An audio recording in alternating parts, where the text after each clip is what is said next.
Hello everyone, we are under environmental issue and this time we'll be studying ozone depletion in stratosphere.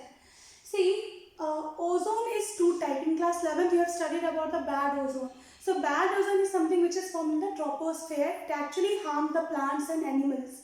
There is something called good ozone. This good ozone is formed in the stratosphere level of the atmosphere. Okay, so this atmosphere, this ozone is actually act as a shield. It won't let the UV radiation, UVA, UVB or for so on, this ultraviolet radiation to enter into the earth surface. ये जो है वो basically ultraviolet की जो harmful radiation है उसको हमारे अर्थ के सरफेस पे एटमॉस्फेयर पे आने के लिए रोकता है. Now why this ultraviolet radiation is that much concern? Because this ultraviolet radiation, this has actually can break the bonds between our biomolecules. It can excite purine and pyrimidine bases, leads to mutation.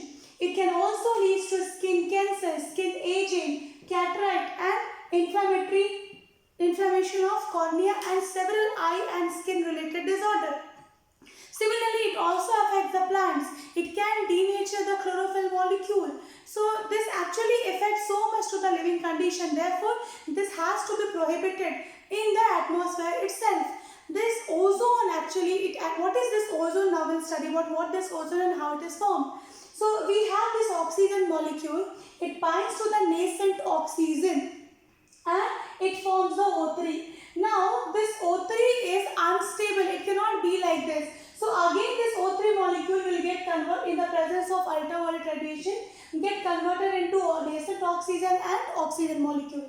So continuously this balance between the formation of ozone and the degradation of ozone has to be maintained. So this is how the layer of ozone is formed in the stratosphere.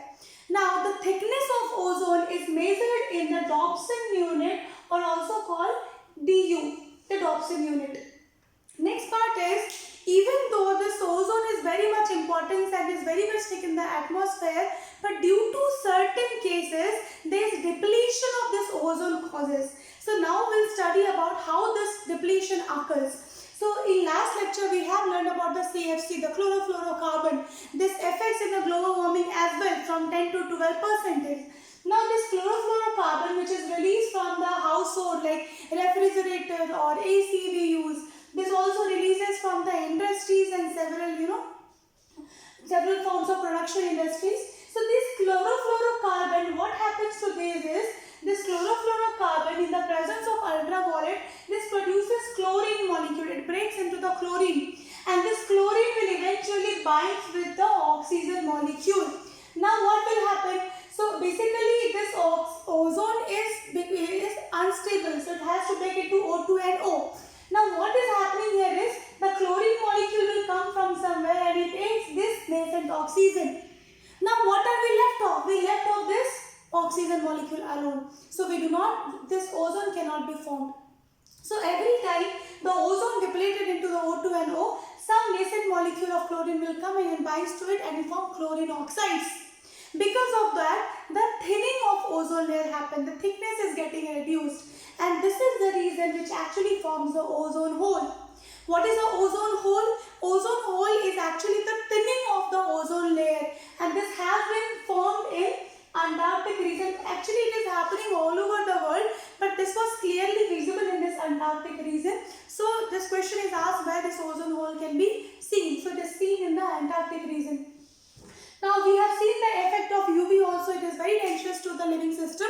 Now the thing is how to control this.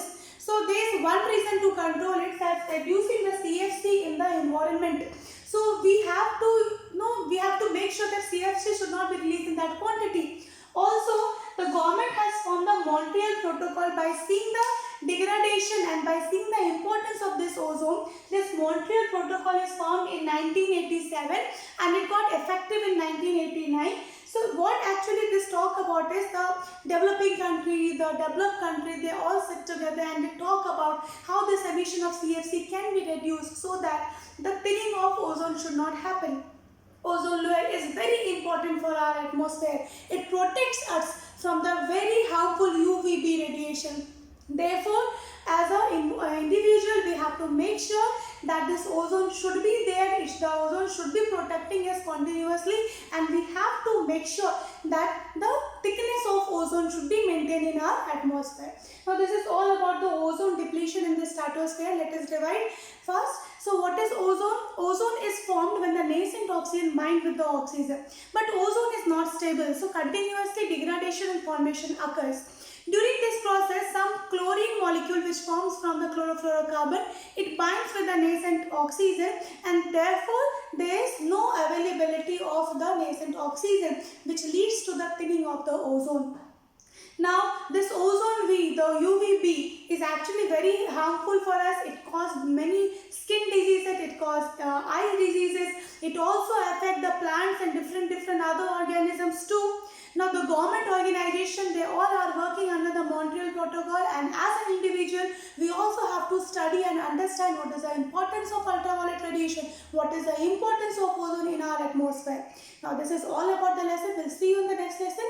Thank you very much for watching.